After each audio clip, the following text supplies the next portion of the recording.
그 나이에 따라서 그 읽어야 할 책도 있고 겪어야 할 경험도 정말 나이에 따라서 해야 될 것 같습니다.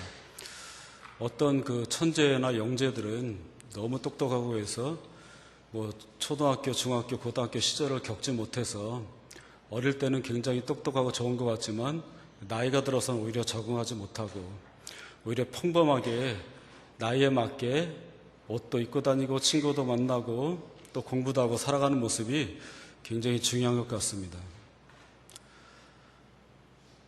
뭐 저에 대해서 여러분들도 많이 아시는 분들도 있고 또 제 친구에 대해서도 많이 아시는 분들도 여러분들 계시는데, 사실 제 교회 다닐 때 제 친구 우리 유석한 집 장로님 막내 동생하고 이제 교회를 다닐 때는 뭐 예배도 열심히 드리고 수요일 날도 교회 나오고 했지만 사실 그 축구하러 나왔죠.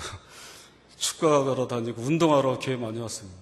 교회 와서 많이 놀고 또 이제 많이 말썽도 피우고, 저희 선생님들은 다 무서운 선생님들이고 다 그런 경우가 굉장히 많았습니다.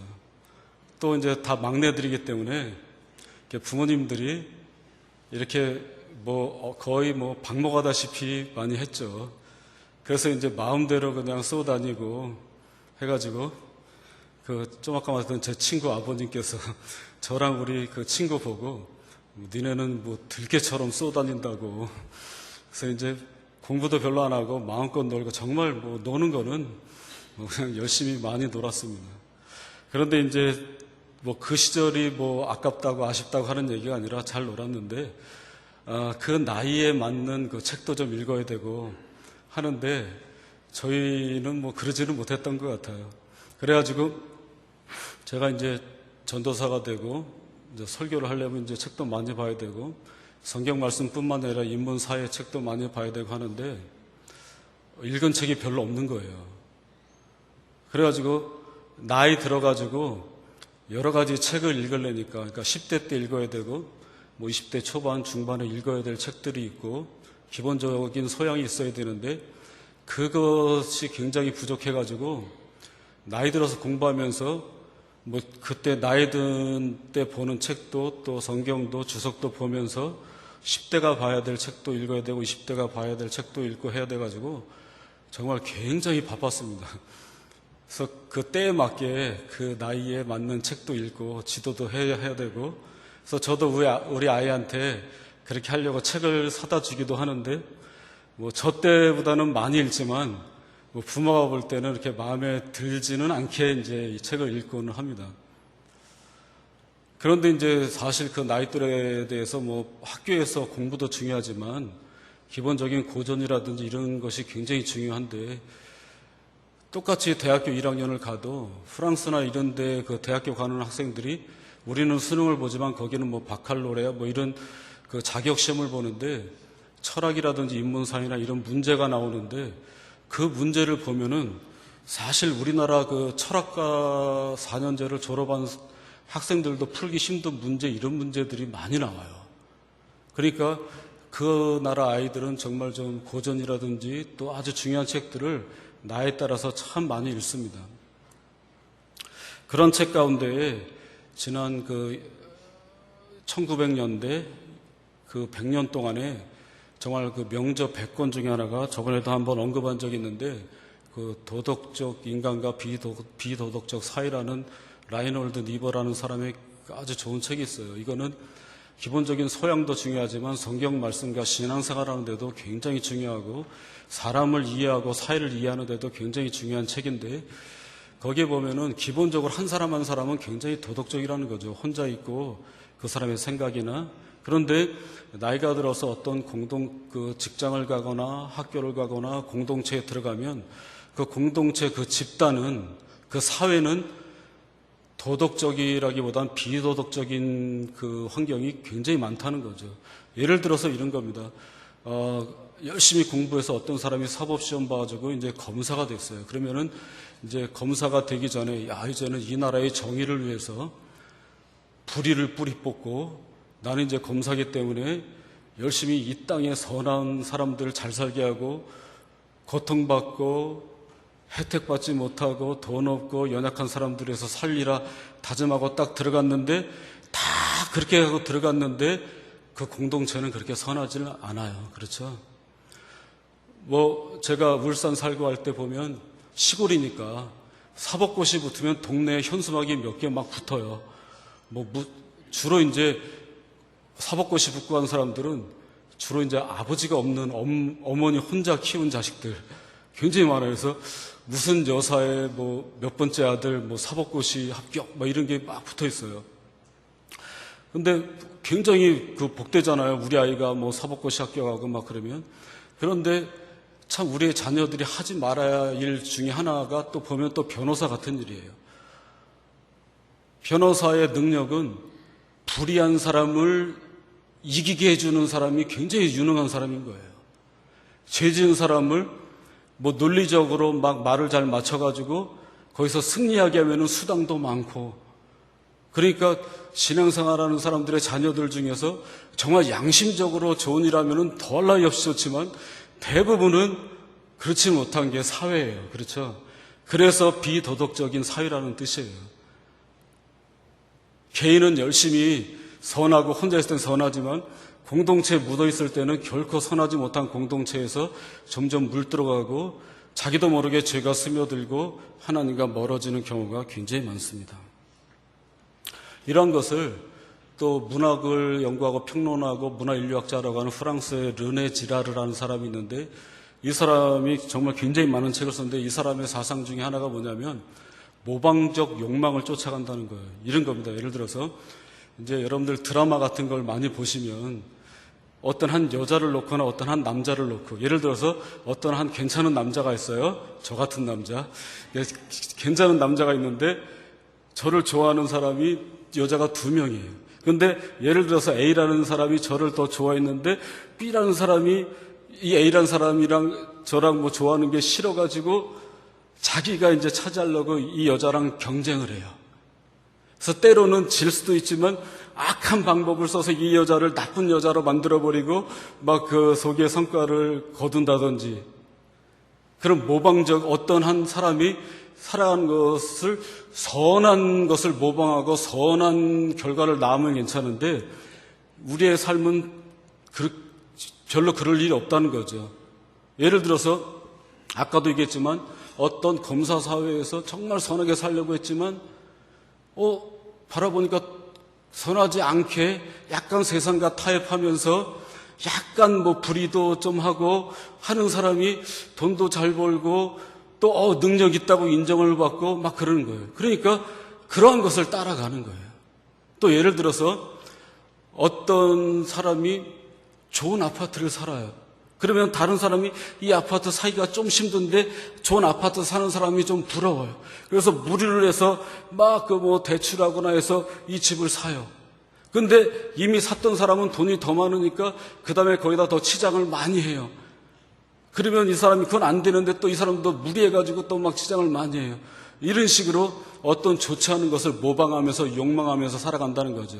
그런데 그것이 아까도 얘기했지만 선한 결과를 나타내면 좋지만, 예를 들어서 어떤 형님이 공부를 열심히 잘하면 나도 공부 열심히 따라해서 서로 좋은 결과를 낳거나, 또 어떤 사람은 많은 사람들을 도와주고 많은 사람들을 살리고 먹여주고 하는 사람이 있으면 나도 이렇게 따라서 똑같은 결과를 내거나 이러면 괜찮은데 그렇지 않다는 거죠.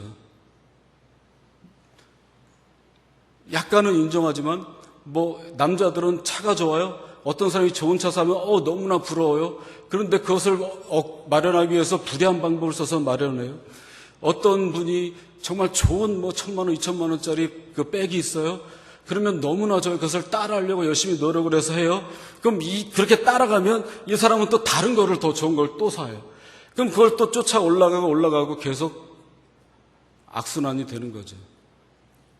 그러다가 보면 자기도 모르게 악해지고 죄 속에 들어가는 거죠. 이런 것을 가지고 성경을 보는 거예요. 르네 지라르라는 이 유명한 프랑스의 그 학자가. 예를 들어서 이런 거죠. 아담 밑에 아벨이 있고 가인이 있는데 둘이 하나님 앞에 같이 제사를 드린단 말이에요.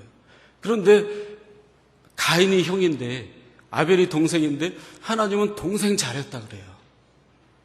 그러면은 동생이 나는 왜 칭찬을 못 받았을까? 동생이 저렇게 했구나. 나도 그럼 그렇게 예배 제사를 드려야 되겠다 하면 괜찮은데 나도 제사를 드렸는데 하나님께서 내 제사만 받지 않고 동생의 제사만 받아?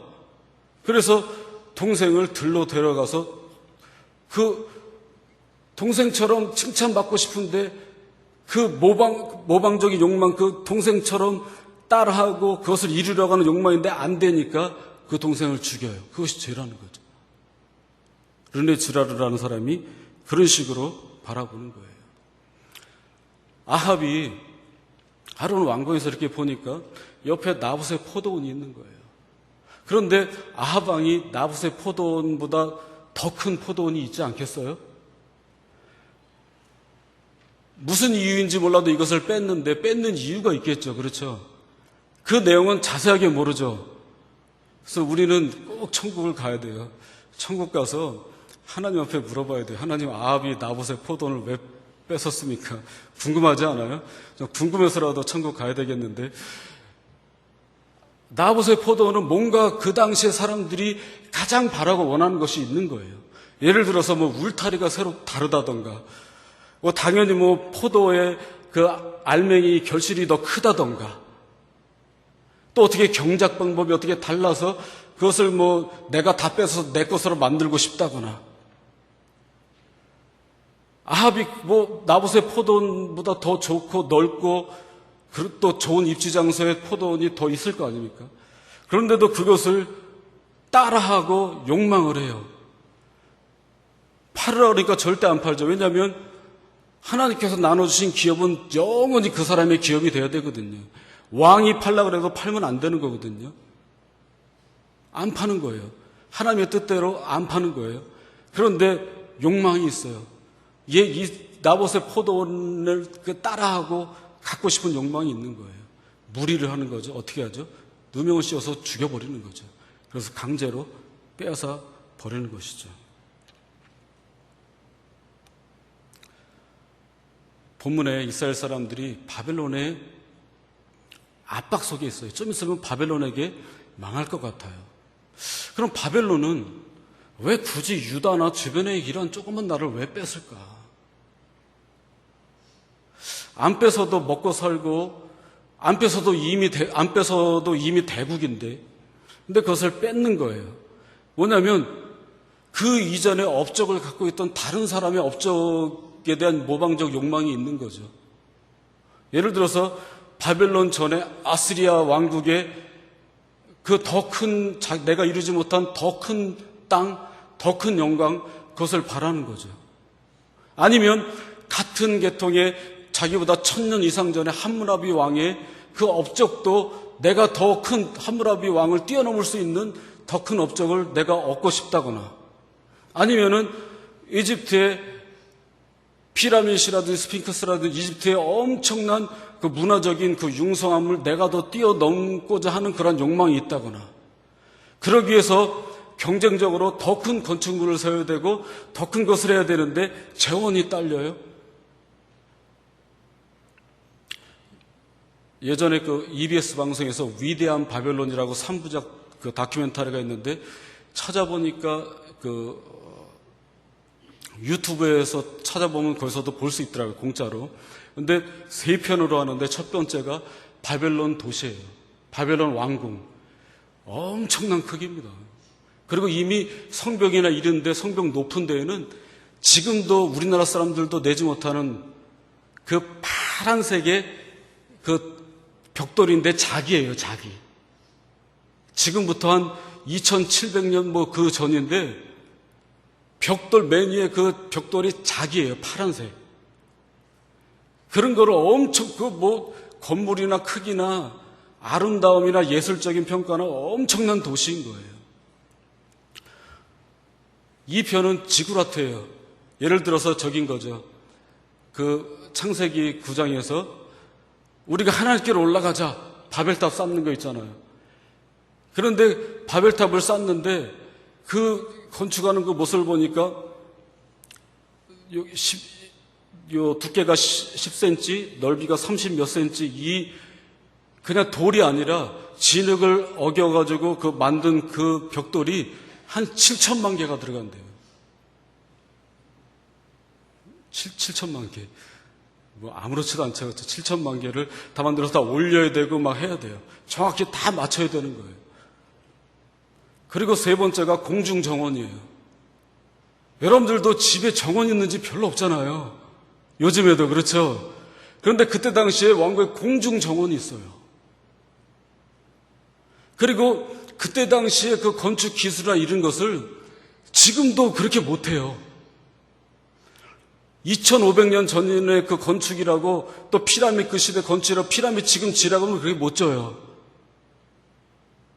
그런데 그런 엄청난 건축을 경쟁적으로 하고, 예전에 이집트라든지 아시리아라든지 자기 이전에 함무라비 왕 때의 모든 것이라든지 다 뛰어넘고 싶어요. 그러려면 다른 나라를 침략해서 뺏어야 돼요. 무리를 하는 거죠. 뺏으면 그냥 뺏으면 되지만 그 나라에 있는 사람들의 가장을, 전쟁터에서 가장을 죽여야 되죠. 아내랑 아이들이 과부가 되고 고아가 되죠. 그리고 종이 되죠. 그리고 이스라엘 사람들이 모세 때부터 건축 잘하잖아요. 진흙으로 흙 잘 이겨서 벽돌 잘 만들잖아요. 이스라엘 사람들 포로로 한 번에 몇만 명씩 3번 끌고 가가지고 일 시키죠. 그러니까 인건비 없죠. 잡아와서 그냥 노예로 쓰니까. 그래서 막 여러 나라 침범하고 모으고 뭐 하는 거예요. 그러한 입장에 이스라엘 사람들이 처해 있는 거예요. 바벨론 사람들이 그렇게 이스라엘 사람들을 벼르고 있는 거예요. 더 큰 것을 짓고 더 큰 명예를 얻고 싶어가지고. 그래서 2절에 보면 그라는 사람들 나오잖아요. 그들은 어떤 사람들입니까? 제가 한번 읽어볼게요. 그들은 보라, 그의 마음은 교만하며 그 속에서 정직하지 못하나. 항상 크고 높은 거 위의 것만 바라보는 거예요. 문제의 시작은 교만한 거, 위의 것만 바라보는 거예요. 이미 평면을 바라보고 밑에 바라보도 충분한데 위를 바라보는 거예요. 그것이 엄청난 욕망으로 발전이 되는 거예요. 그런데 높아지기 위해서 수단이 정직하지 못하고 부정이에요. 많은 사람들을 죽여야 되고 살이 있어야 되고 약탈이 있어야 돼요. 죄악의 시작이 되는 거죠. 자꾸 위의 것만 자꾸 바라보는 거예요. 창세기 3장에 처음 죄에 대한 내용이 나오는데 뱀이 먼저 하와를 유혹하잖아요. 왜 그럴까요? 뱀이 볼 때는 하와가 부럽죠. 뱀이 볼 때 하와가 부럽죠. 하와처럼 되고 싶죠. 하와가 유혹이 됐어요. 하와가 유혹이 되니까 높은 데를 바라보니까 누가 부러워요? 아담이 부럽죠. 일단 나보다 먼저 태어났죠. 또 하나님께서 아담아 아담아 그러지 하와야 하와야 안 그러거든요. 그렇잖아요. 아담에게 모든 걸 다 하거든요. 아담이 대표거든요. 하와는 아담이 부러운 거예요. 유혹은 그렇게 하는 거예요. 아담에게도 또 유혹의 마음을 불어넣죠. 뭐라 그래요? 너 저 선악과 먹으면 무엇처럼 돼요? 하나님처럼 돼. 거기에 교만해지는 거예요. 높아지는 거예요. 죄의 시작이 높은 데 바라보는 거예요. 그런데 부정직한 방법으로, 거짓말로. 그래서 2장 후반절에 보면 그렇게 살지 않고 살려면 어떻게 해야 돼요? 의인은 그 믿음으로 말미암아 살리라. 그 믿음 뭐예요? 하나님의 신실함, 그것을 믿는 거예요. 높은데 뱀이 하와처럼 되고 하와가 아담처럼 되고 아담이 하나님처럼 그 동등한 그 아이덴티티, 그 정체성을 갖는 것이 아니라 우린 낮은 자리에서 단지 눈을 들어 하나님 바라보고 하나님처럼 되고자 하는 것이 우리가 살 수 있는 그런 유일한 방법인 거예요. 근데 그렇지 못하죠. 5절에 보면은 욕망하는 사람들, 그 사람들의 모습이 나옵니다. 5절에 보면 그는 술을 즐기며, 술을 즐긴다는 게 뭐죠? 현실에 나 싫은 거예요. 여러분들 술 취한 사람들 보면은 괜히 의도 터질 때 있죠. 그렇죠? 내가 저 사람한테 지는데 술 먹으면은 괜히 뭐 생겨가지고 한번 덤벼보고 막 그러죠. 그렇죠? 내가 싫은 거예요. 더 높아지게 되는 거예요. 술을 먹으면 없던 뭐 쓸데없는 만용이 막 생기죠. 그런 술을 즐기며 거짓되고 교만하여, 그 다음에 중요한데 가만히 있지 않냐. 교만하고 위의 것을 얻기 위해서 가만히 있지는 못하는 거예요. 안절부절하는 거예요. 저것을 꼭 얻어야만 하는 거예요. 그 꼭 얻어야만 하는 그 조급함, 그것이 항상 죄의 길로 가요. 제가 좀 가끔 뭐 삶 속에서 하나님 앞에 죄송한 그런 모습들이 있는데 뭐냐면, 목사가 이런 얘기해서 될지 모르겠는데, 가끔 이제 저희 큰애가 늦게 오고, 제가 이제 퇴근하고, 이제 오면 우리 작은 아이가 있는데, 작은 아이가 좀 심심해요. 이제 저랑 야구도 좋아하고 막 이러니까, 한 2번인가 3번 고척동을 한번 갔어요. 근데 한 번은 사람이 많아요. 근데 빨리 가야 표를 사고 막 그래요. 마음이 막 조급해져요. 막 뛰어가서 샀는데 표가 없어요. 안표를 사래요. 근데 이제 그거는 못 사고 막 조급해가지고 있는데 어디 맨 위에 그냥 제일 싼 자리가 있어요. 딱 사가지고 거기는 좌석이 없어요. 조급하게 막 뛰어갔어요.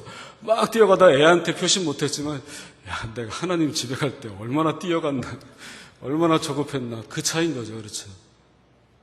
하나님께 나오고 하나님을 소망할 때 조급함과 나의 즐거움과 나의 쾌락을 위해서 조급한 것, 그 차이가 굉장히 큰 거죠. 그렇죠?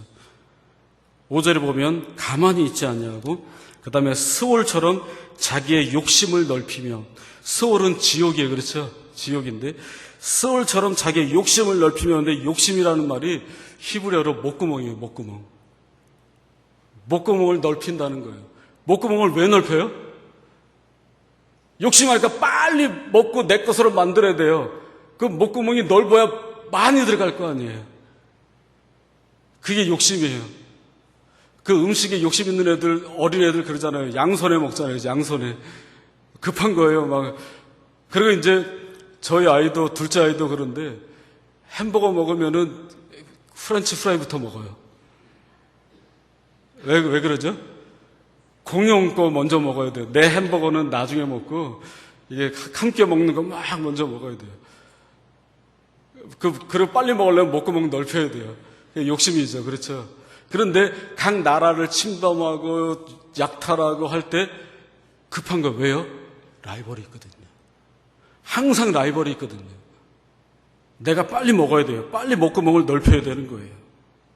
그리고 또 그는 사망 같아서 족한 줄을 모르고, 족한 줄을 만족을 못해요. 그런데 사망 같아서, 이것이 오늘 굉장히 중요한 말이에요. 사망 같아서. 살아있지만 죽은 사람, 그냥 살아있지만 뭐 근육도 많고 뭐 힘도 세고 달리기도 빠르고 똑똑도 하고 막 그러지만 불의에 조급하고 욕심이 많고 죄를 바라보고 죄짓기 급하고 하는 그런 사람들, 호흡은 하지만 살아있지만 죽은 사람들, 그 사망 같아서예요. 그 만족을 못해요. 족한 줄을 모르고 자기에게로 여러 나라를 모으며 여러 백성을 모으나니, 다 모아야 노예로도 쓰고 또 재산 약탈도 하고 급한 거예요. 빨리 해야 되는 거예요.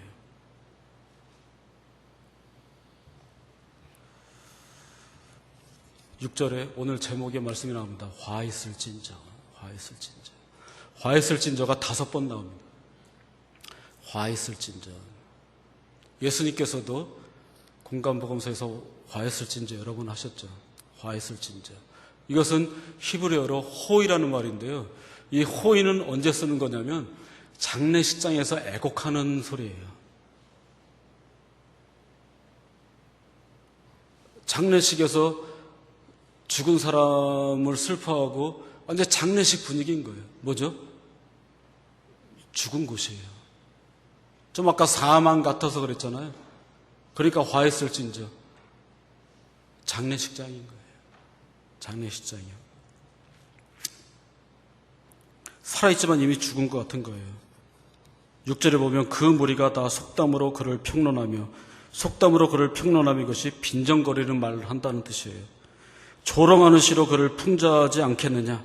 조롱하는 시로 풍자하지 않겠느냐는 뭐냐면, 비웃음으로 수수께끼처럼 어떤 사람을, 그 죄 지은 사람을 빗대서 풍요한다는 거죠. 풍자한다는 거죠.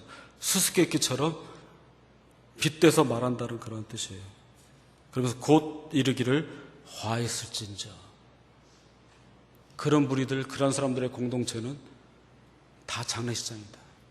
죽은 사람도 죽었지만 그 안에 갇힌 사람들도 다 살아있지만 죽은 거나 똑같다. 그 사람들은 어떠냐면 자기 소유하는 것을 모으는 자예요. 언제까지 이르겠느냐? 볼모 잡은 것으로 무겁게 짐진 자예요.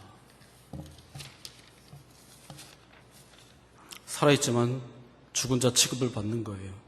빈정거리는 말을 들어요. 막 욕심을 채우고 사람을 약탈하고 죽이고 내 것이 많아지고 그러나 만족하지 못하고 계속 그것을 되풀이하는 그 사람들, 또 그것을 바라보고 어떤 사람들은 부럽다, 나도 저렇게 되고 싶다. 하나님께서 그러시는 거죠. 언제까지 자기 소유하는 것을 모으려고 하냐. 모방적 욕망이에요. 그 욕망을 막 따라하고 싶어요. 불의하지만 저것을 하면 약간 거짓말도 하고 좀 하고 살짝 뭐 타협하고 묵인하면 돈도 더 벌 수 있을 것 같고, 위장 전입하면은 또 세금을 탈루하면 잠깐은 돈이 좀 남는 것 같고, 점점 세금도 많이 탈루하고 죄 많이 짓고.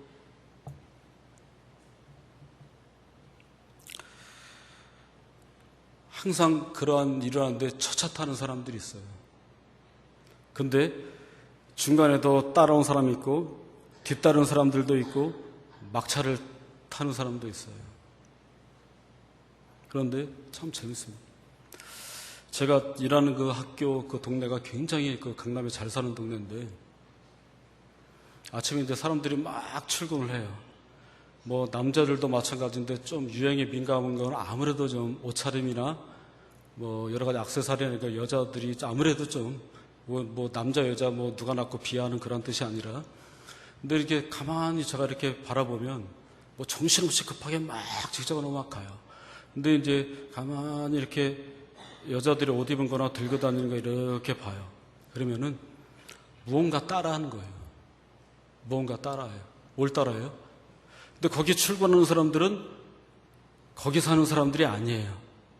그런데 거기 사는 사람들을 부러워해요.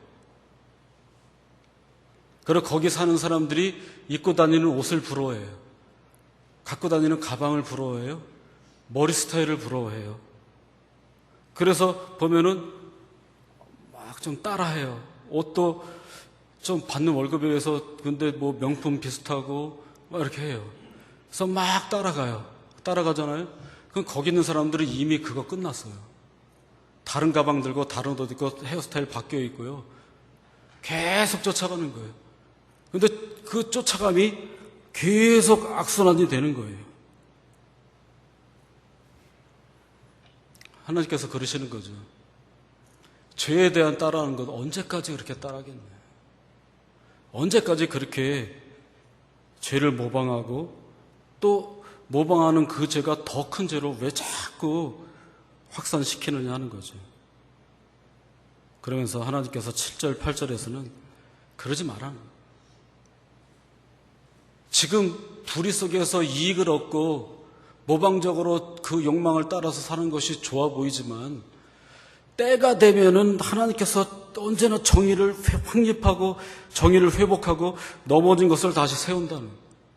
반동한다는 거예요. 반동한다. 7절 8절은 반동한다. 너희들이 지금 이 사람들 괴롭히고 죽이고 하지만 이 사람들에게 너희들 반동돼서 너희들이 당한다는 거예요. 우리나라의 역사를 봐도 그렇잖아요. 항상 그렇잖아요. 불의가 한동안은 가지만 뒤집혀요. 7절에 보면 너를 억누를 자들이 갑자기 일어나지 않겠느냐. 갑자기 바뀝니다. 너를 괴롭힌 자들이 깨어나지 않겠느냐. 사람들이 위세 등등하고 사람들을 억누르고 쟤는 나한테 절대 반항하지 못해. 뭐 심없고 아무리 객관적으로 하도 안 될 것 같아. 죽어 있는 것 같아. 하나님께서 깨어나게 하십니다. 내가 그들에게 노략을 당하지 않겠느냐. 내가 노력했는데 결국에는 너가 그 사람들에게 노략을 당한다는. 그러면은 중요한 거는 새로운 사람이에요. 새로운 사람. 새로운 사람을 그럼 이전에 그 사람들을 똑같이 따라갈 것인가? 그것이 오늘 본문에서 중요한 거죠.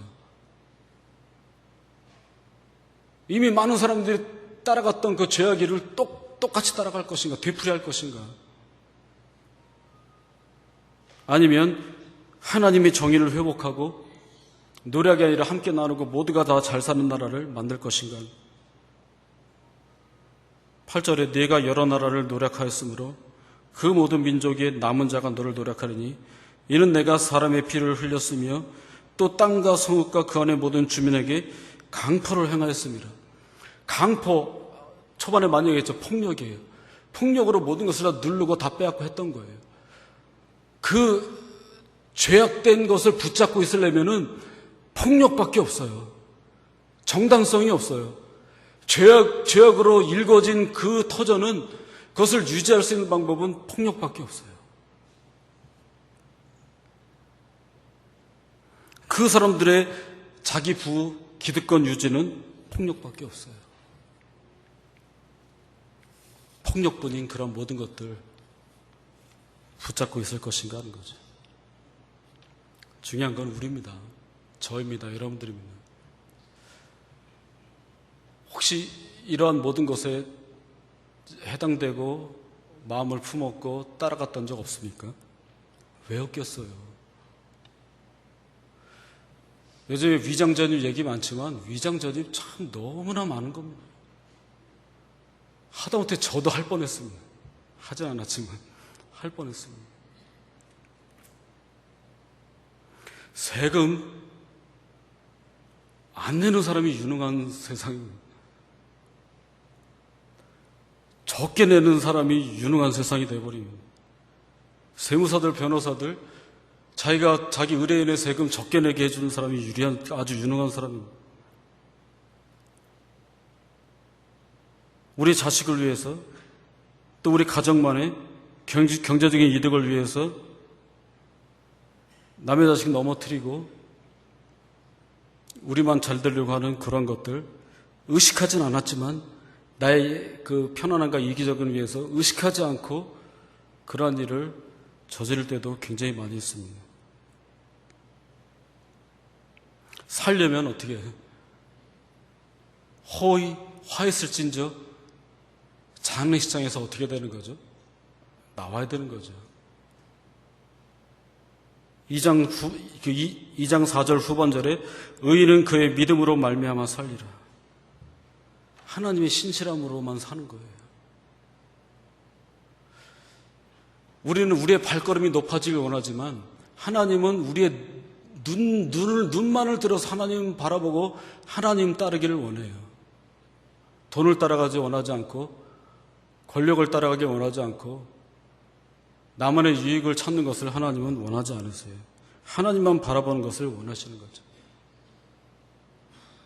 그래서 하나님께서 이 땅을 처음 만드셨을 때는 아담과 하와를 통해서 정말 생명의 나라를 만드셨어요.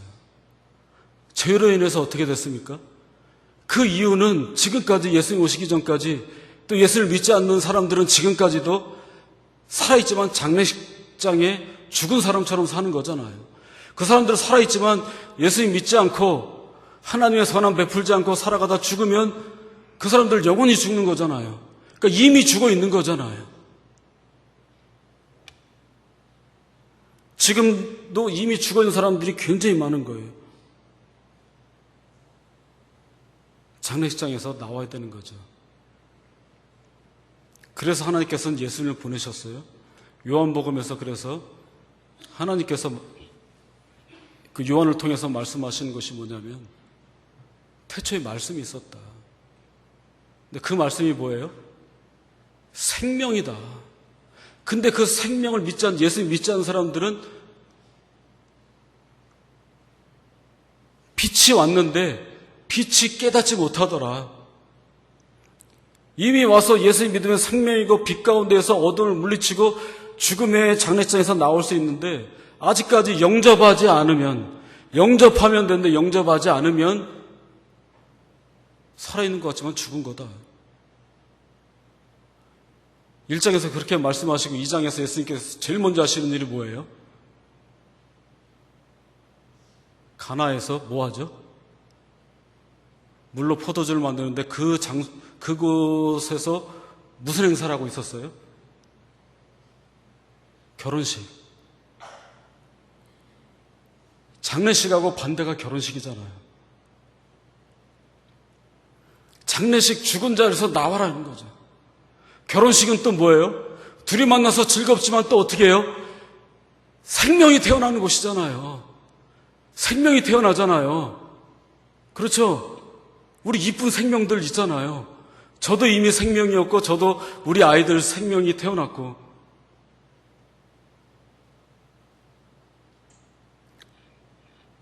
그 생명의 자리에 포도주가 떨어져 가요.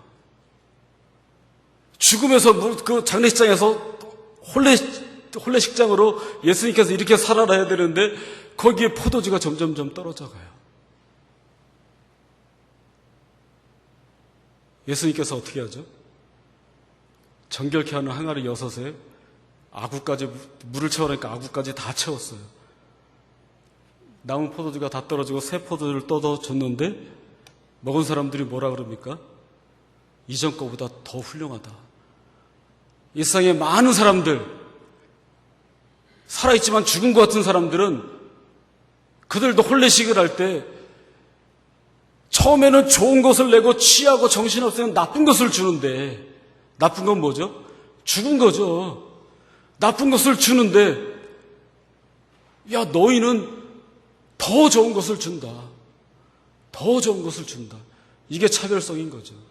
이게 진정한 장례식에서 나와서 혼례식에 예수님께서 함께 하시고 그 예수님을 바라보는 예수님의 하나님을 통해서 예수님에게 나타나는 하나님의 신실하심. 우리도 그 하나님을 바라보고 우리도 신실하게 죽을 때까지 늘 혼례식장에서 많은 사람들에게도 기쁜 즐거움을 주고 더 좋은 포도주 주고 살아가는 모습이 정말 하나님이 바라시고 원하시는 우리들의 반동을 일으킨 사람들의 삶이 아니겠습니까? 그런데 예수님께서 포도주를 물로 만들으신 주인공인데 예수님은 그 자리에서 싹 빠지세요. 그리고 누굴 높여줘요? 신랑을 높여줘요.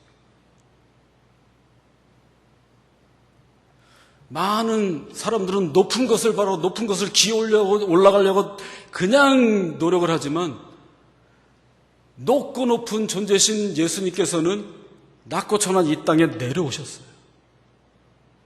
그리고 자기가 높아지시지 않고 신랑을 높였어요. 신랑이 칭찬받게 해주셨어요. 우리들의 삶이 뭐죠? 기도 많이 하고 말씀 많이 읽지만 낮은 사람들 헤아리지 못하고 야단치고 완고하고 딱딱하면 안 되겠죠. 그렇죠? 무시하면 안 되겠죠. 오히려 내가 더 낮아지고 다른 사람을 나보다 낮게 여기고 빌립보서 2장 3절 더 높게 여기고 하나님을 바라보고 살아가는 저와 여러분들이 될 때 또 그러한 찬양 우리들이 함께 드릴 때에 하나님께서 여러분들 진정한 혼례식장에서 많은 사람들을 높이고 즐겁게 해주는 여러분들, 많은 사람들을 장례식장에서 혼례식장으로 이끌고 오는 생명을 주는 여러분들 되기를 간절히 축원합니다. 우리 찬양 하나 하고 기도로 마치겠습니다.